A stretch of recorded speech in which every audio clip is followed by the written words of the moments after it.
আসসালামু আলাইকুম। গুনাহ উত্তম রিজিক থেকে বঞ্চিত হওয়ার কারণ। কোরআনে আল্লাহ তাআলা নবী নূহ আলাইহিস সালামের ঘটনায় উল্লেখ করেছেন, নূহ আলাইহিস সালাম তার জাতিকে বলেছিল, তোমরা আল্লাহর কাছে ইস্তেগফার বা ক্ষমা প্রার্থনা করো। ইস্তেগফারের বরকতে আল্লাহর বৃষ্টি দান করবেন, তোমাদের সম্পদ ও সন্ততিতে বরকত দান করবেন। আল্লাহ তাআলা বলেন, আর বলছি তোমাদের রবের কাছে ক্ষমা চাও, নিশ্চয় তিনি পরম ক্ষমাশীল। তিনি তোমাদের উপর মুষলধারায় বৃষ্টি বর্ষণ করবেন, তোমাদেরকে ধন সম্পদ সন্তান সন্ততি দিয়ে সাহায্য করবেন এবং তোমাদের জন্য বাগ বাগিচা দেবেন আর দেবেন নদী নালা। সূরা নূহ 10-12 নম্বর আয়াত।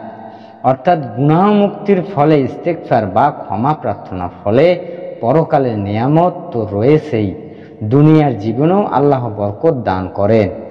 দুনিয়ার সুখ সমৃদ্ধ ধন সম্পদ ও উত্তম সন্তান সন্ততি দান করেন।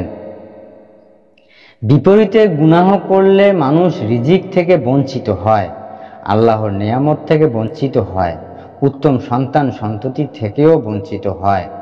গুনাহে আখিরাতের শাস্তি তো রয়েছেই, দুনিয়াতেও গুনাহ আল্লাহর বরকত থেকে বঞ্চিত হওয়ার কারণ হয়।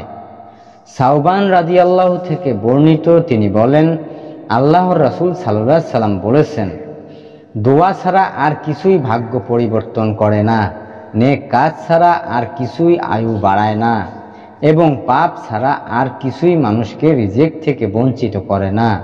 সুনানে ইবনে মাজাহ 4022। অর্থাৎ দোয়ার মাধ্যমে মানুষের তাকদিরে মুআল্লাক বা কাজ সংশ্লিষ্ট ভাগ্য পরিবর্তন হতে পারে। নেক কাজ করলে হায়াত বৃদ্ধি হতে পারে বা জীবনে বরকতময় হতে পারে, এবং গুনাহ করলে মানুষ রিজিক থেকে বঞ্চিত হয়ে যায়।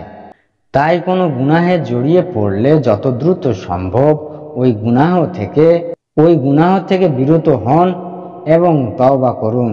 মানুষ যখন গুনাহ করে আল্লাহর অবাধ্যতায় লিপ্ত হয়, তখন সে দুর্ভাগ্য, আল্লাহর অসন্তুষ্টি ও জাহান্নামের পথে এগিয়ে যায়।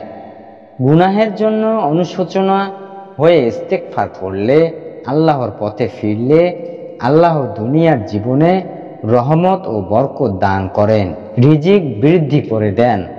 আখিরাতেও তার জন্য রয়েছে ক্ষমা ও জান্নাত। জাযাকাল্লাহু খায়র।